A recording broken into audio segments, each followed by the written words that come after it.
It was in December of 2008 that we found out my mom had cancer. Now, didn't have a definite diagnosis or anything.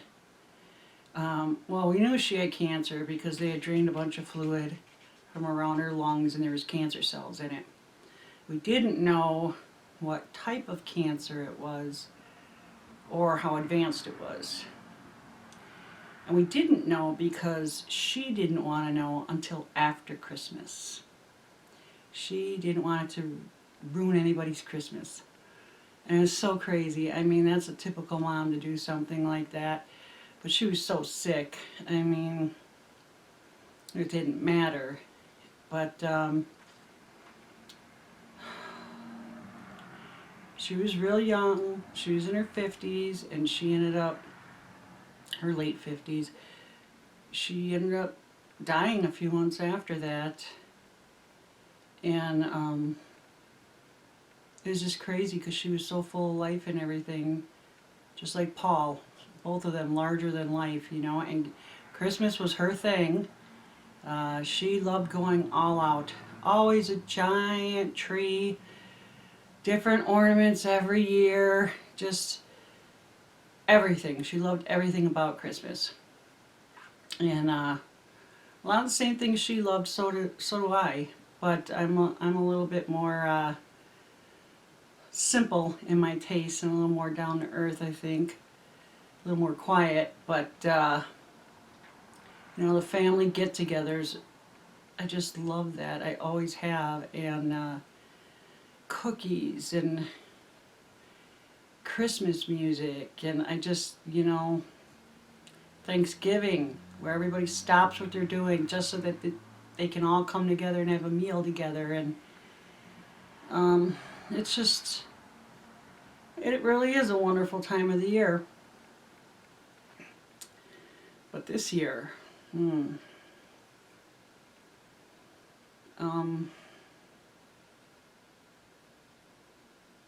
Paul loved the holidays, and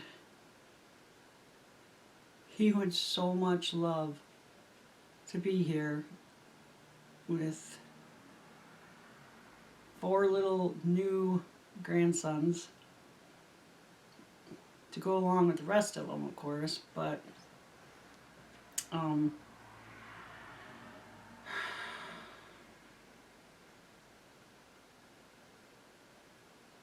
what do you do that first holiday season? I don't know. There's nobody I can ask. Well, nobody I will ask. And I think it's probably different for everyone. And I don't begrudge anybody having a beautiful, wonderful holiday season. I hope everyone does have one. And I kind of feel like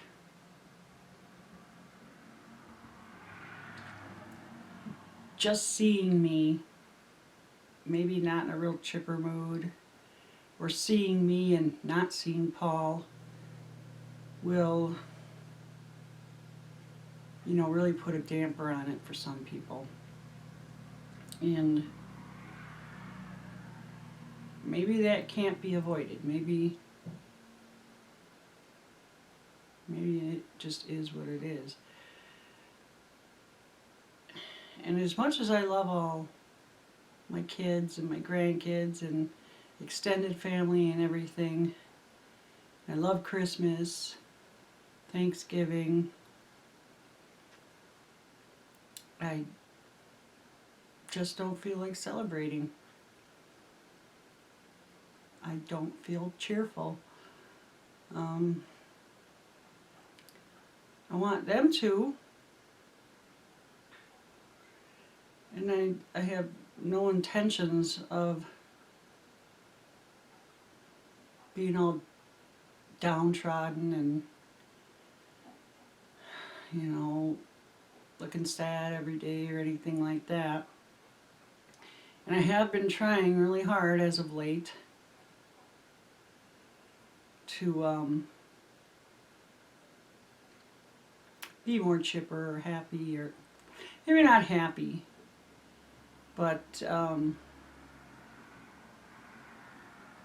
know, just not as blue, I guess.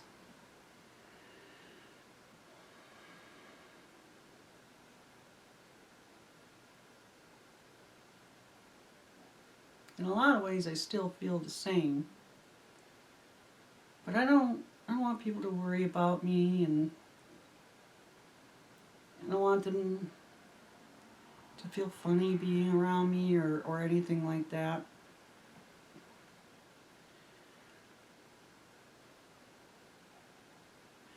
So what I've decided is this year I'm pretty much not going to do Thanksgiving. And that was a tough decision because, well, the holidays have always been big in my family simply because I come from a really big family, and then I had a really big family, and everybody's happy and joyous, and it's just a great time, and all of that. It's just I just can't do that this year. And so I told the kids, they're all getting together, everybody's going to one of their houses, and it's going to be a good time, I'm sure. But I'm going to stay back, and I'm going to be watching one of the babies, Jordan, because just a couple of weeks after he was born, he wound up in the hospital from being sick, just a virus he caught, and so Mom and Dad are a little nervous about having him around a bunch of people, and I get that, so I'll just stay back and, sit with him, and we'll just have a quiet time, and I think that's a good plan. And then, for Christmas, um,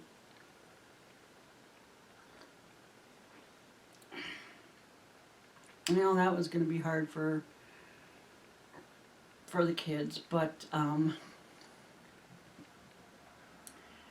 this year I am going to fly down to Texas and spend Christmas with my son Jeremy, who's down there with my granddaughter Julia. Now, this will be the third Christmas he's down there.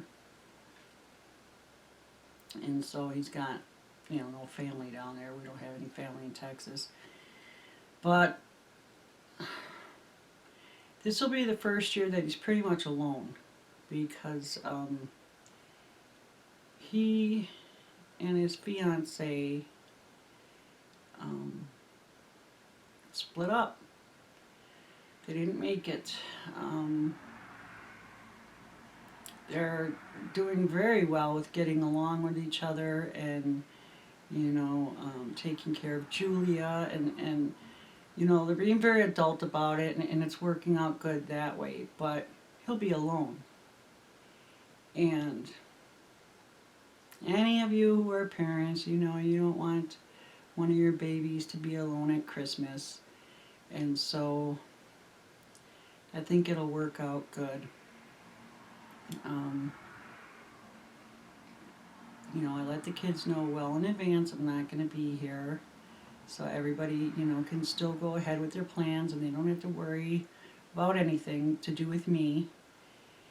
And then Jer will finally have some family around at that time of the year, and I think overall it'll be a good time for everyone. And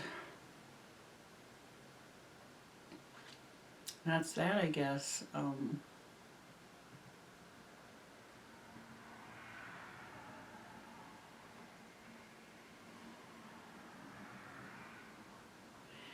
I'm hoping, and I'm pretty much thinking, everyone will talk about some of their fond memories with Paul at Christmas. And I'm thinking I'm probably gonna go through some video and stuff like that. Here on the channel, a few people had said to me that I'm lucky I have all these videos of Paul that I can watch. And in the long run, I think you're right. I am, but I really don't watch them. And there's kind of two reasons for that.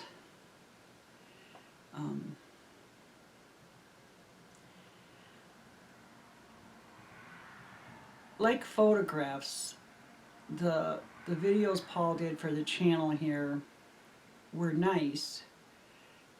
Obviously, it was Paul.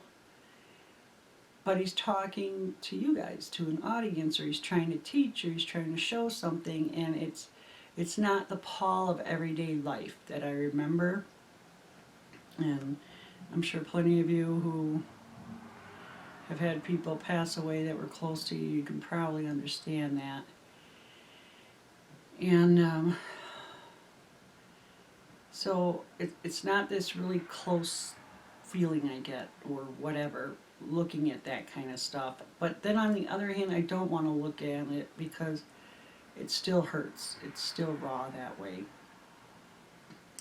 But if I had some advice for anybody and everybody, I would say make sure to take video with your phone or a camera or whatever, of everyday life, of people in your everyday life. Not just your spouse or girlfriend, boyfriend, not just your kids, but the people you love, people in your life. It was not too long ago that I was going through my phone because it was really slow, it was acting up, and so I was doing one of those things to like clean it up to try and make it go faster, and it popped me to all these videos asking me, did I want to get rid of some of them? And it was like, what are all these videos? And it was so great seeing those different stages of the grandkids, and then my dog, my cat, and Paul.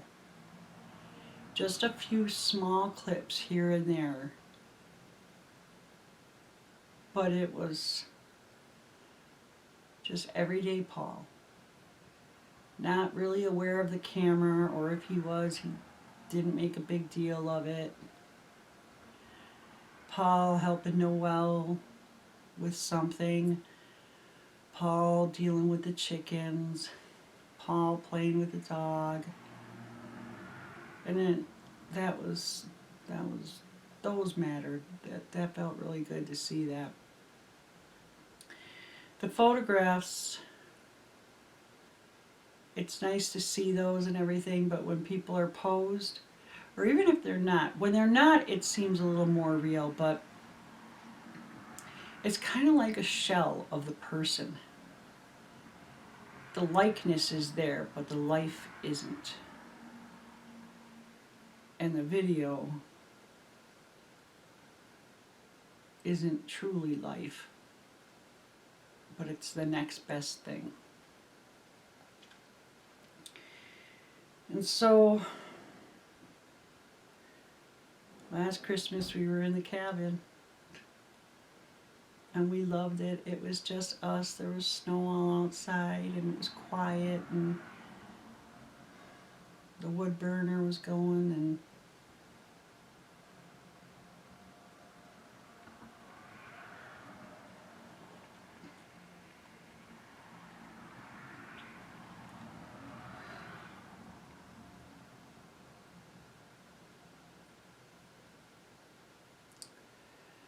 what are you going to do?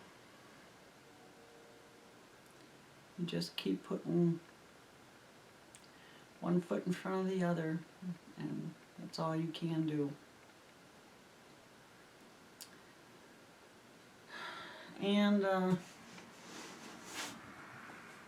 this is the Bible.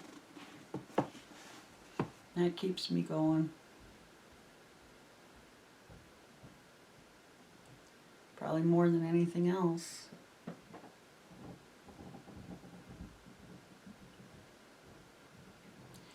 I'm really hoping all of you have a fabulous holiday season. Make the most of it. Forget about spats with family, friends, co-workers. Just forget about it. It doesn't matter. At least not for a few days. Just have those good times. Take those pictures. Take that video. Eat that food. Forget about your diet for one day or two. Make those cookies. Play that music and sing along. Go to church. Read your Bible. Spend time with friends. All of that stuff. All of those are the memories that will never be taken from you. And you may need them one day. And you'll be glad to have them.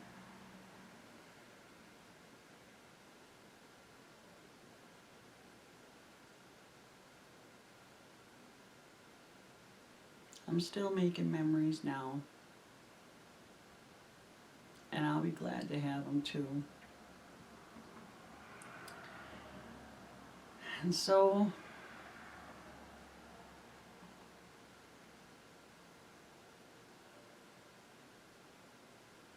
I guess that's all there is for now.